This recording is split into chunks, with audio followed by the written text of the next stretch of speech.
jovem comemora uma vida nova, a mudança dentro e fora da escola. Na batucada se fortalece, roda de direitos, é isso que acontece. Se afasta do perigo da exploração sexual, diz não às drogas, se livra do mal. A favor da arte e o amor pra vida, cultura, talento e cidadania. Índio, negro, branco e pardo, em qualquer parte do país. Roda de direitos, nosso lema é ser feliz. Vem pra essa roda, vem vibrar com a gente, vencendo na vida, fazendo diferente. Vem pra essa roda, vem vibrar com a gente, vencendo na vida, fazendo diferente. Roda de direitos.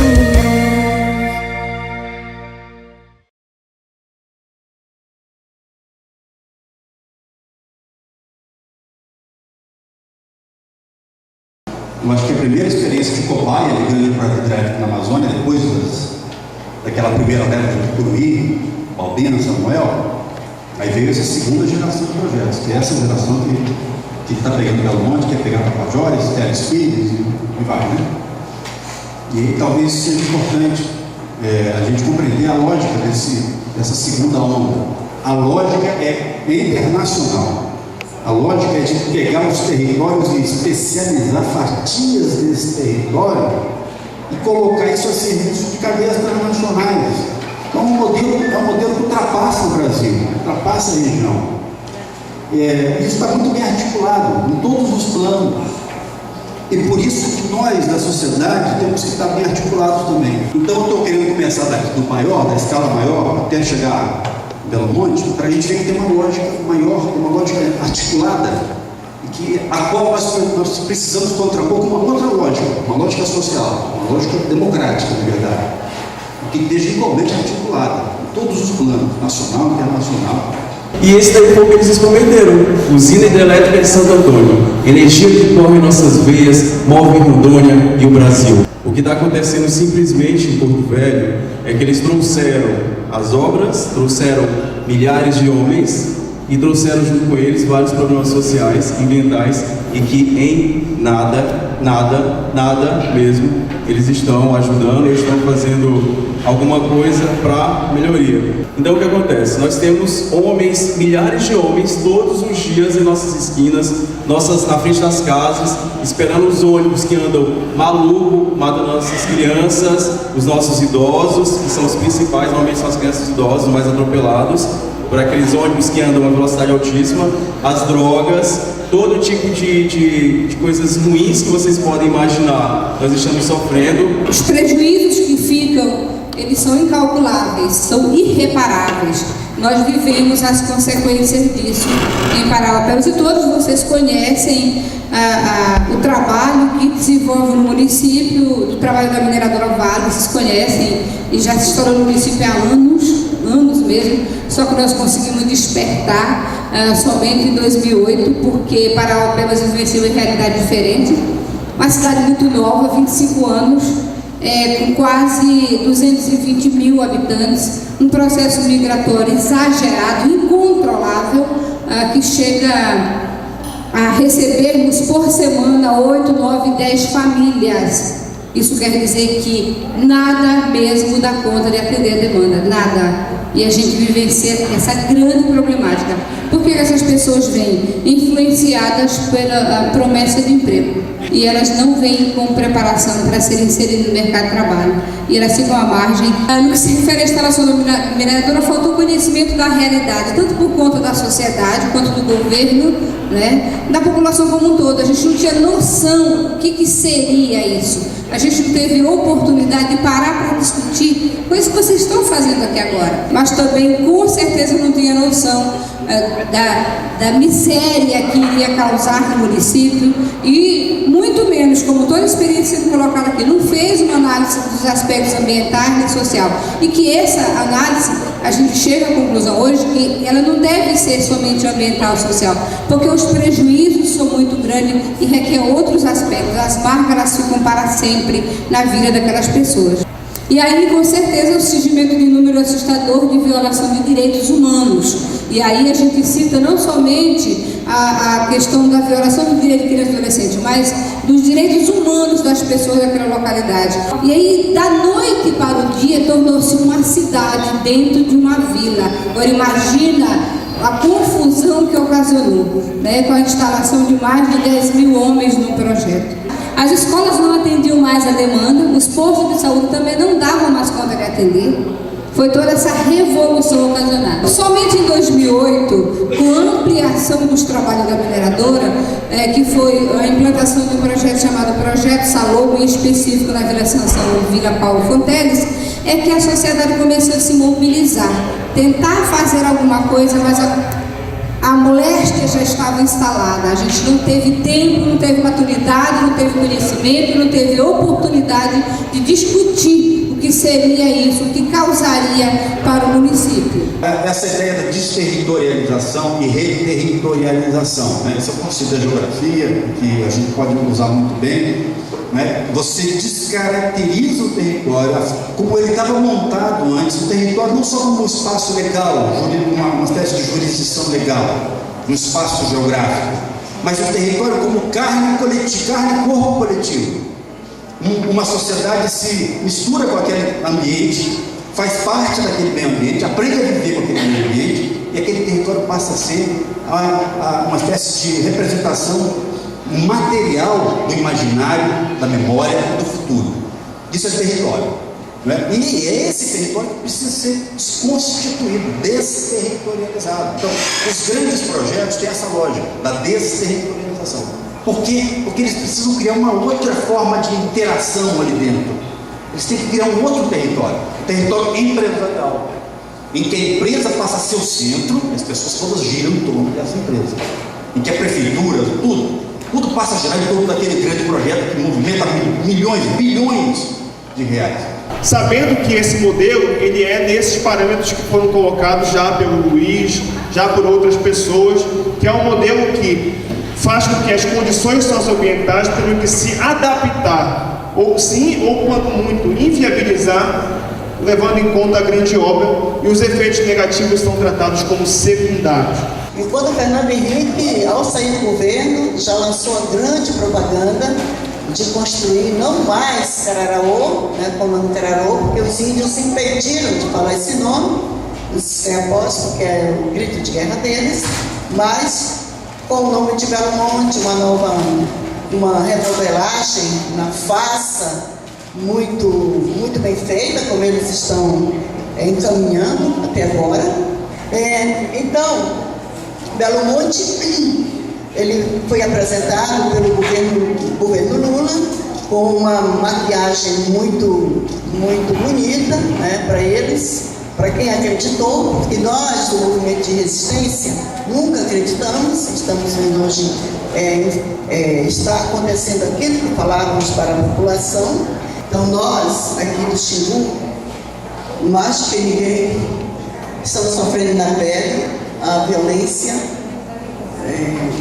todos os impactos, porque a gente não chama impacto, mas sim uma grande violência.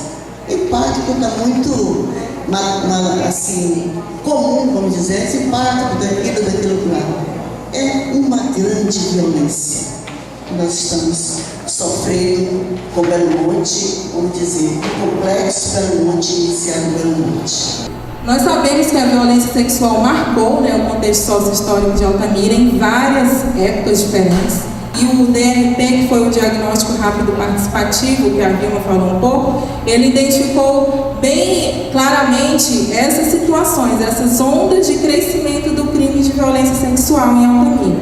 Os meninos emasculados, na rede de exploração sexual e agora o nosso contexto atual, que é frente à grande obra do Egranete, tá? Então, o surgimento da mobilização socioinstitucional no município de Altamira ocorreu no contexto dos bárbaros casos de emasculação sofridos por crianças.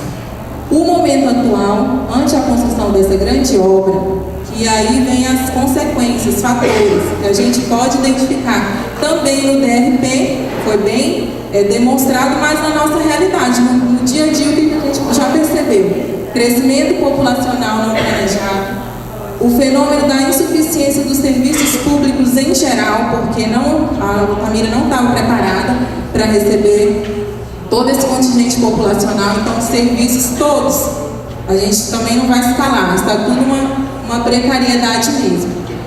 Devido ao aumento da demanda, o município de Altamira enfrenta hoje um aumento significativo e acelerado do número de casos de violência sexual de crianças e adolescentes. Só para que vocês possam entender, no cenário do Xingu, no cenário de Altamira, esse é o histórico desde 57 até 2012 dos casos de violência sexual que entraram no Tribunal de Justiça de Altamira.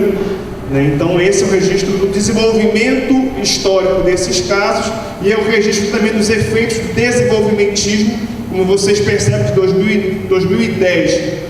Em seguida você tem uma explosão 3 vezes maior os casos. E obviamente que existe uma lógica, como já foi comentado aqui, dentro desse município, dentro dessa região, em termos do abuso sexual, ligado à precarização da vida das famílias locais, das famílias migrantes, e também ligado ao aumento populacional, que envolve também o aumento do abuso sexual intrafamiliar.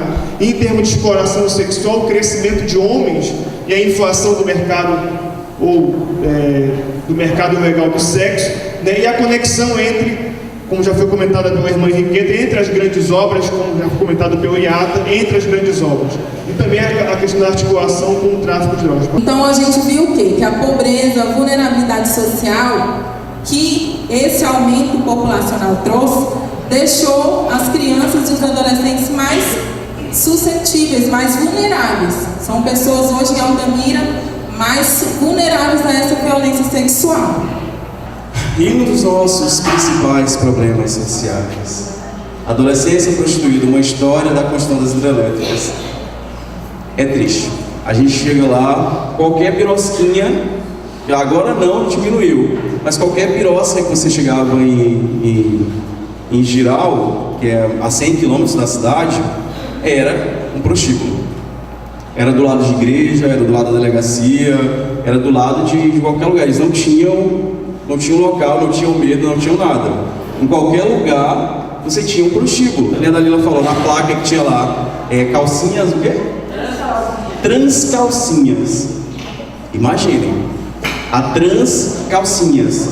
Isso, eles não tinham nenhum tipo de estratégia para combater. Por exemplo, nós algumas vezes a gente chega, vem algumas instituições de fora que eles contratam para fazer a propaganda.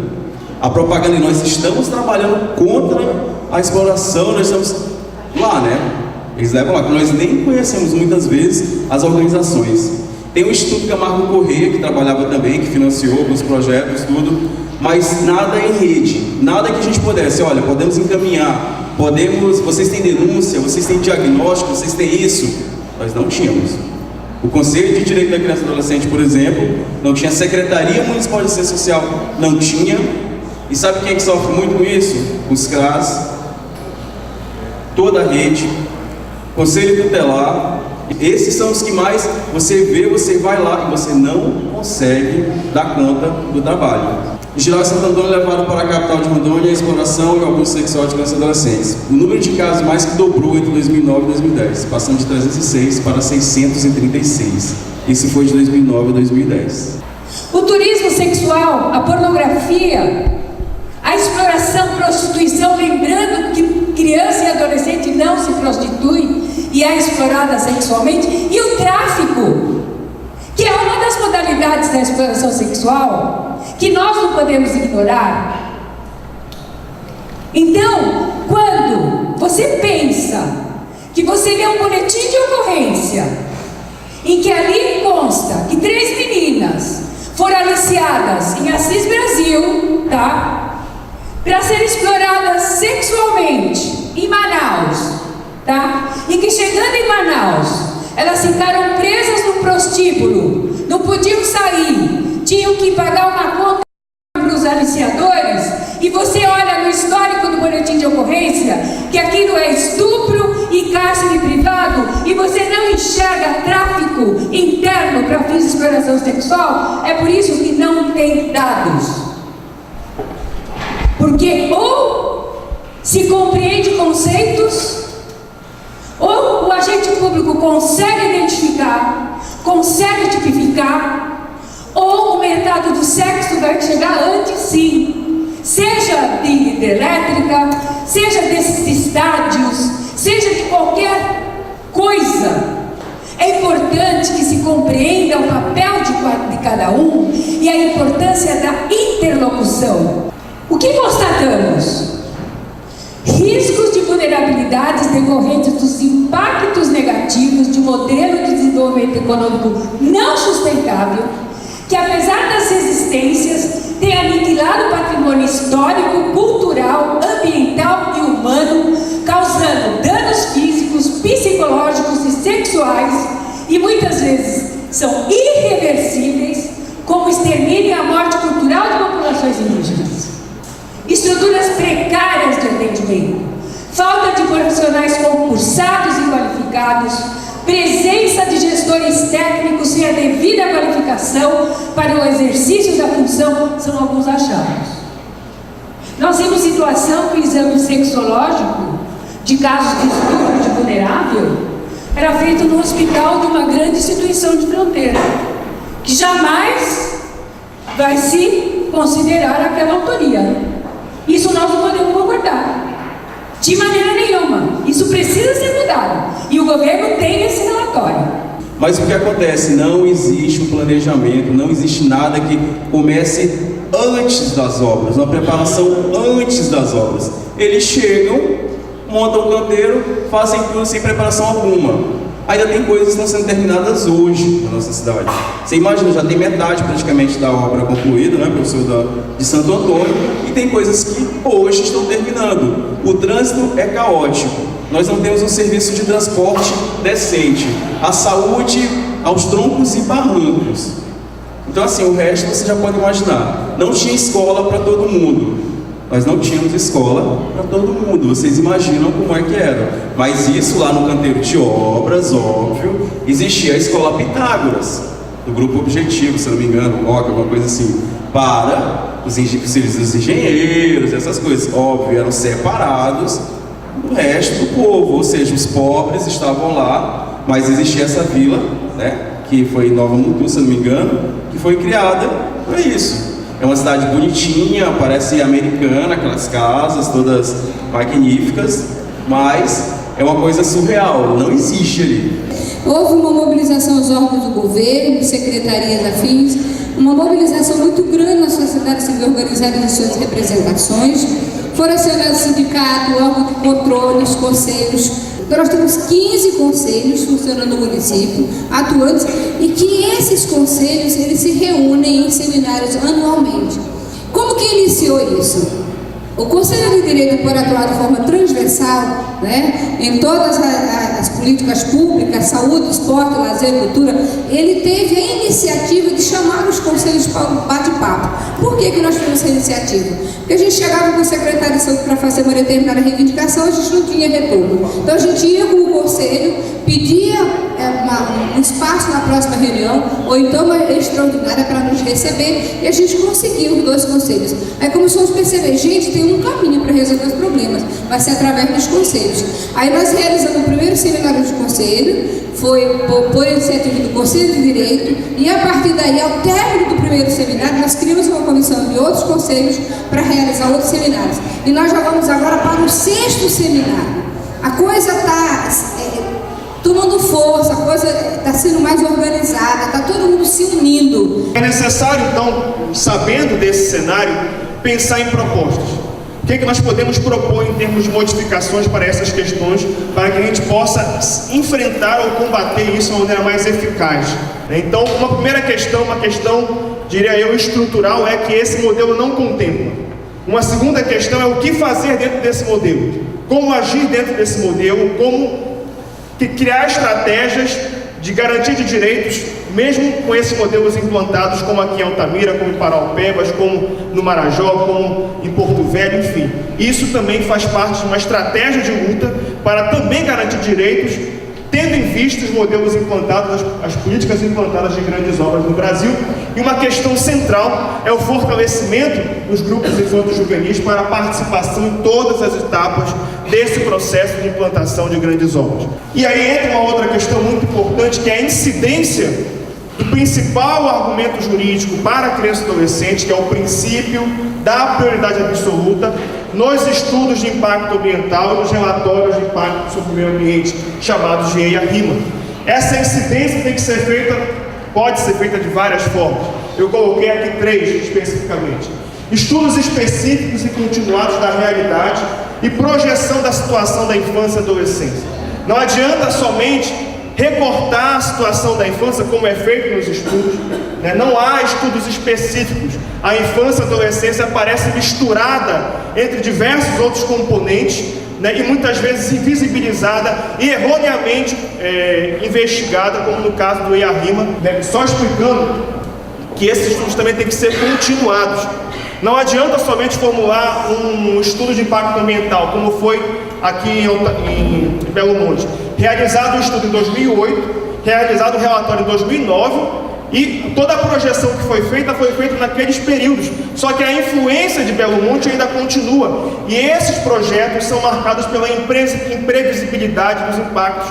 Você não tem como garantir uma previsão certa dos impactos que vão ser gerados se você não tiver um estudo continuado e permanente dos impactos, para saber quais são as mudanças e as dinâmicas que se colocam na população que está sendo impactada, no caso aqui da criança e adolescente.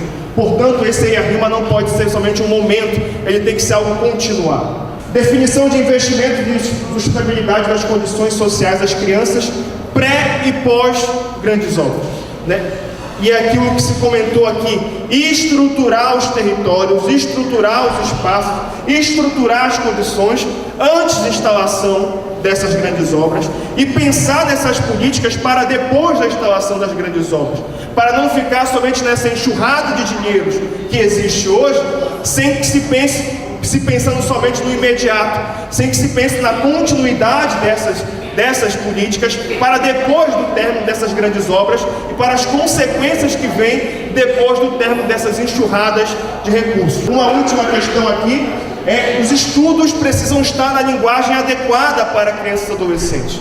Estudos completamente técnicos, burocráticos, sem nenhum perfil de compreensão para esse público e extremamente chatos de serem lidos, né? Para a população geral já é difícil, imagine para a linguagem, para a compreensão de crianças e adolescentes, que obviamente se torna muito mais difícil essa compreensão do que isso está sendo planejado.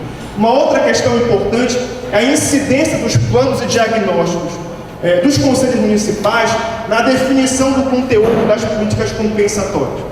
Tá? Eu não vou aqui fazer uma discussão de que política pública é dever do Estado, não da empresa. Isso é uma coisa essencial. E, portanto, essa privatização dos direitos sociais é uma calamidade pública em Altamira e nas regiões de grandes obras.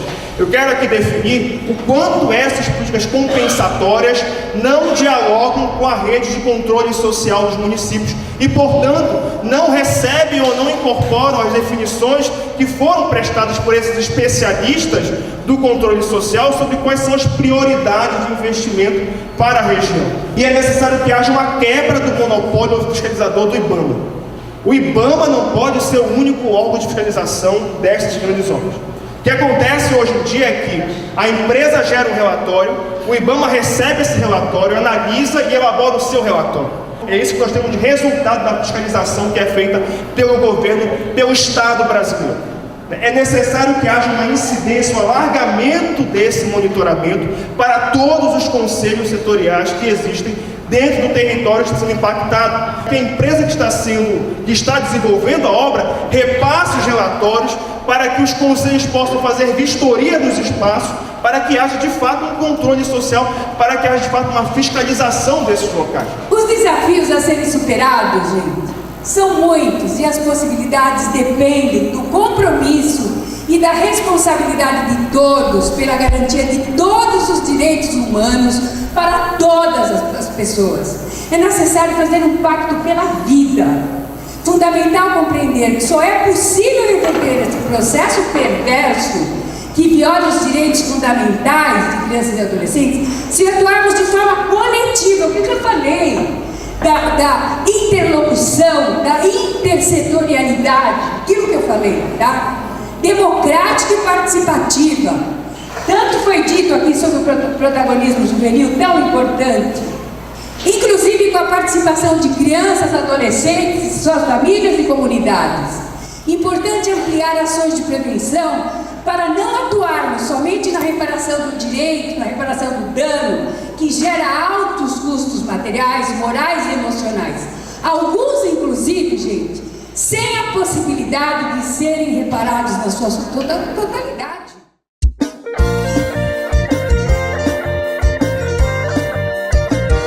O jovem comemora uma vida nova, a mudança dentro e fora da escola. Na batucada se fortalece, roda de direitos, é isso que acontece. Se afasta do perigo da exploração sexual, diz não às drogas, se livra do mal. A favor da arte e o amor pra vida, cultura, talento e cidadania. Índio, negro, branco e pardo, em qualquer parte do país. Roda de direitos, nosso lema é ser feliz. Vem com essa roda, vem vibrar com a gente, vencendo na vida, fazendo diferente. Vem com essa roda, vem vibrar com a gente, vencendo na vida, fazendo diferente. Roda de direitos.